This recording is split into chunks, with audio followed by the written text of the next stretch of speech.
തോട്ടത്തിൽ fashion jewellery, തോട്ടത്തിൽ watch കമ്പനിക്ക് എതിർവശം, കച്ചേരിത്താഴം, മൂവാറ്റുപുഴ. 1.5 കോടി രൂപ മുതൽ മുടക്കി നിർമ്മിക്കുന്ന ആനിക്കാട് ചിറ ടൂറിസം പദ്ധതിയുടെ ഉദ്ഘാടനം നടത്തി. മാത്യു കുഴൽനാടൻ MLA പദ്ധതിയുടെ ഉദ്ഘാടനം നിർവഹിച്ചു. വിനോദസഞ്ചാര മേഖലയ്ക്ക് പുത്തൻ ഉണർവേകുന്ന ആനിക്കാട് ചിറ ടൂറിസം പദ്ധതിയുടെ നിർമ്മാണ ഉദ്ഘാടനം നടത്തി. MLAയുടെ ആസ്തി വികസന ഫണ്ടിൽ നിന്നും 1.5 കോടി രൂപ ചെലവഴിച്ച് നിർമ്മിക്കുന്ന ചിറ ടൂറിസം പദ്ധതിയുടെ നിർമ്മാണ ഉദ്ഘാടനം മാത്യു കുഴൽനാടൻ MLA നിർവഹിച്ചു.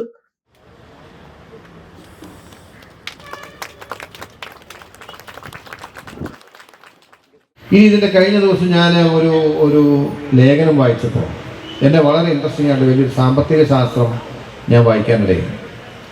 സാമ്പത്തിക ശാസ്ത്രം വായിച്ചത് പറഞ്ഞിട്ടുള്ളത്, നമ്മുടെ പൊതു ഇടങ്ങൾ നന്നാക്കാതെ വരുമ്പോൾ അത് സമ്പദ്ഘടനയെ ബാധിക്കുമെന്നുള്ളൊരു കണ്ടെത്തലാണ് എൻ്റെ അടുത്തുള്ളത്. അതെങ്ങനെയാണെന്ന് ചോദിച്ചു കഴിഞ്ഞാൽ, ഇപ്പോൾ ശരാശരി നമ്മുടെ നാട്ടിൽ വീട്ടിൽ നിന്നും വൈകുന്നേരം ഒന്ന് പുറത്തേക്ക് ഇറങ്ങിയാൽ എത്ര സമയം പുറത്ത് സ്പെൻഡ് ചെയ്യാൻ കഴിയും? അപ്പം അതിൻ്റെ ഒരു കമ്പാരിറ്റീവ് സ്റ്റഡി പറഞ്ഞേക്കുന്നത്, അമേരിക്കയിലെ ഒരാൾ വൈകിട്ട് ഒരു ഈവനിങ് ജോലിയൊക്കെ കഴിഞ്ഞ് വന്ന് വീട്ടിൽ വന്ന് കുളിച്ചിട്ട് പുറത്തിറങ്ങിയാൽ അവരൊരു 4-5 മണിക്കൂറെങ്കിലും അവർക്ക് പുറത്ത് സ്പെൻഡ് ചെയ്യാൻ പറ്റും. കാരണം അത് നടക്കുമ്പോൾ അവർ പിന്നീട് ഉറക്കത്തിൻ്റെ ഘട്ടമാകുമ്പോഴാണ് അവർ മടങ്ങി വരും. ആ സമയത്തിനോടൊക്കെ ശരാശരി ഒരു അമേരിക്കക്കാരൻ ഒരുപക്ഷെ ഒരു $30 മുതൽ $80 വരെ ഏറ്റവും ചുരുങ്ങിയ നിലയിൽ ഓൺ ആൻ ആവറേജ് ചിലവഴിക്കും. ആ പോണ വഴിക്ക് എന്തെങ്കിലും ഒരു സാധനം മേടിക്കും, അല്ലെങ്കിൽ ഒരു കോഫി കുടിക്കും, അല്ലെങ്കിൽ അവിടെ ഇരിക്കും, കുറച്ച് വൈകും, അല്ലെങ്കിൽ ആരെങ്കിലും ഒരു ബിയർ കഴിക്കും, അല്ലെങ്കിൽ അങ്ങനെ ഏതെങ്കിലും നിലയിലൊക്കെ ഓൺ ആൻ ആവറേജ് നോക്കുമ്പോൾ 80.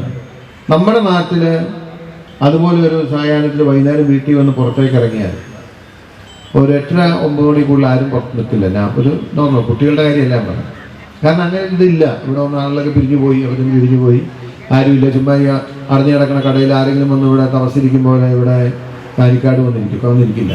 മികച്ച രീതിയിലുള്ള ടോയ്ലറ്റ് സൗകര്യങ്ങൾ, ചിറയ്ക്കും ചുറ്റും സുരക്ഷിതമായ ഫെൻസിംഗ്, സൗന്ദര്യവൽക്കരണത്തിന്റെ ഭാഗമായി വൈവിധ്യമാർന്ന ചെടികളും പൂന്തോട്ടവും, രാത്രികാലങ്ങളിൽ ലൈറ്റിംഗ് സംവിധാനങ്ങൾ, സന്ദർശകർക്ക് വിശ്രമിക്കാൻ ബെഞ്ചുകൾ, ആധുനിക രീതിയിലുള്ള കഫ്റ്റേരിയ, നടത്തത്തിനായി അനുയോജ്യമായ നടപ്പാത, കുട്ടികൾക്കായി പ്രത്യേകം കളിസ്ഥലം തുടങ്ങിയ സൗകര്യങ്ങളോടെയാണ് ചിറ ടൂറിസം പദ്ധതി നടപ്പിലാക്കുന്നത്. ആവോലി പഞ്ചായത്ത് പ്രസിഡന്റ് ജോജി ജോസ് അധ്യക്ഷത വഹിച്ച ചടങ്ങിൽ ജില്ലാ പഞ്ചായത്ത് മെമ്പറും മുൻ പഞ്ചായത്ത് പ്രസിഡന്റുമായ ഷെൽമി ജോർജ് മുഖ്യപ്രഭാഷണം നടത്തി. ബ്ലോക്ക് പഞ്ചായത്ത് മെമ്പർമാരായ Jose Perumpallikkunnel, Bindu George, vice president Femina Ashraf, മെമ്പർമാരായ Shibu Jose, Shanavas KB Nisar, Shijina Mansoor, Soumya John, Shivan Ayyappan, Remya Leo, Shins Mon, Dominic John, Jeena Francis, Shehina Nisar, Sophia Benny, മണ്ഡലം president Shefan VS, UDF chairman George Thekkumuram തുടങ്ങിയവർ പങ്കെടുത്തു. പദ്ധതി പൂർത്തിയാകുന്നതോടെ ആനിക്കാടും ആനിക്കാട് ചിറയും മേഖലയിലെ പ്രധാന ടൂറിസം കേന്ദ്രമായി മാറുമെന്നാണ് പ്രതീക്ഷ.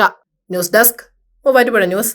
സ്വർണം വിൽക്കുവാൻ ഏറ്റവും നല്ലത് നമ്മുടെ അച്ചയൻസ് തന്നെ. കേരളത്തിലെ നമ്പർ 1 ഗോൾഡ് ബയേഴ്സ് അല്ലേ അച്ചയൻസ് ഗോൾഡ്. എപ്പോഴും അച്ചയൻസ് ഗോൾഡിൽ 1-ാം വിലയിൽ സ്വർണം വിൽക്കാം. അത് നേരാ. അച്ചയൻസ് ഗോൾഡ് ആകുമ്പോൾ വിശ്വസ്തയുടെയും കൃത്യതയുടെയും കാര്യത്തിൽ വിശ്വസിക്കാം. വിൽക്കുന്ന സ്വർണത്തിന് കൂടിയ വില കിട്ടും. എല്ലാ ഇടപാടുകൾക്കും സമ്മാനങ്ങളും ഉണ്ട്. അച്ചയൻസ് ഗോൾഡ്, 20 വർഷത്തെ പാരമ്പര്യം, 26 ഷോറൂമുകൾ. കോൾ 8590046916.